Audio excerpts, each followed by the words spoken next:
આ તરફ યાત્રાધામ ડાકોરમાં ભક્તોનું ઘોડાપુર ઉમટ્યું છે।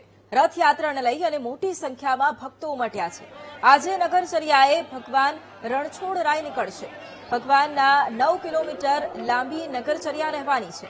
ડાકોર મંદિર પરિસર જય રણછોડ માખણ ચોરના નાદથી ગુંજી ઉઠ્યું છે।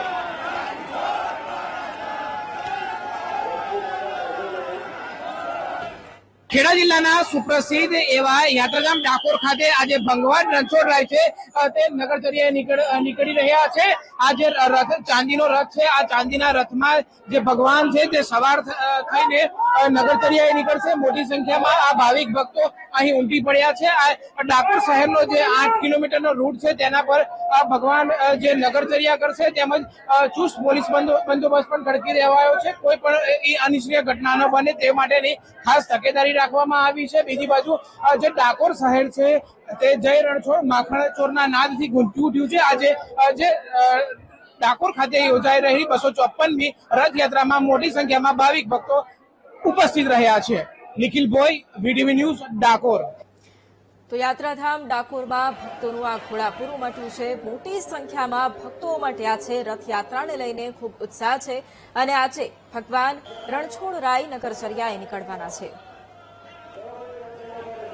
30 વર્ષથી ડાકોર આવીએ છીએ એટલે ઠાકોરજીની અમારે એટલી અસીમ કૃપા છે અમારી પર, અમારા સમાજ પર કે તમને કઈ વાત કરવા જેવી નથી। 30 વર્ષથી અમે આવીએ છીએ।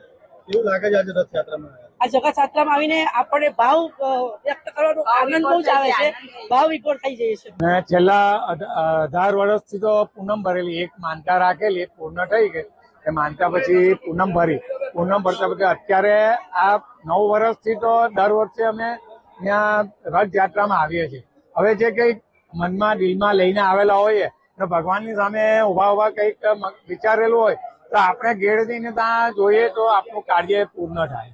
આ રથયાત્રા પુષ્ય નક્ષત્રના દિવસે નીકળવામાં આવતી હોય છે। રથયાત્રા 9 વાગ્યાના અધિવાસન બાદ પરિક્રમા કર્યા બાદ 10 વાગ્યાના અરસા સુધીમાં બંને રથો એટલે કે ચાંદીનો રથ અને પિત્તળનો રથ એ બંને રથો બહાર જઈ નગરચર્યા કરશે અને ઘૂમતીની પ્રદક્ષિણા કરી આ પ્રદક્ષિણા 9 કિલોમીટર સુધીની હોય છે। એ 9 કિલોમીટર સુધીની પ્રદક્ષિણા પૂરી કર્યા બાદ રાત્રિના મંદિર પરત ફરે છે। હવે ડાકોરની અંદર આજે રથયાત્રા છે, અમદાવાદમાં કાલે છે। આજે રથયાત્રાનું મહત્વ એ છે કે રણછોડરાય મંદિરની અંદર પંચાંગ મુજબ દર પુષ્ય નક્ષત્રે ભગવાનની રથયાત્રાનો ઉત્સવ ઉજવવામાં આવે છે। આજે પુષ્ય નક્ષત્ર છે અને પુષ્ય નક્ષત્રની અંદર આજે રણછોડરાય ડાકોર મંદિરમાં આજે રથયાત્રાનો ઉત્સવ ઉજવવામાં આવે છે। સવારથી જ ભગવાનના દર્શન કરવા માટે અનેક શ્રદ્ધાળુઓ દૂર દૂરથી આવ્યા છે। સવારે આજે વહેલી મંગળા આરતી હતી અને ભગવાનને કેસર સ્નાન કરવામાં આવ્યું હતું। ત્યારબાદ ભગવાનને દરેક ભોગ ધરાવવામાં આવ્યા અને ભગવાનના રથને પૂજા કરી અને ભગવાનના રથને મંદિરની અંદર 11 પરિક્રમા કરાવવામાં આવે છે અને અનેક ભક્તો એનો લાભ લે છે। અને એવી માન્યતા છે કે આ રથ ખેંચવાથી જીવનનો રથ ભગવાન ચલાવે છે, એટલે ગામના લોકો અને બહારના વૈષ્ણવો આ રથ ખેંચી અને મંદિરની પરિક્રમા કરે છે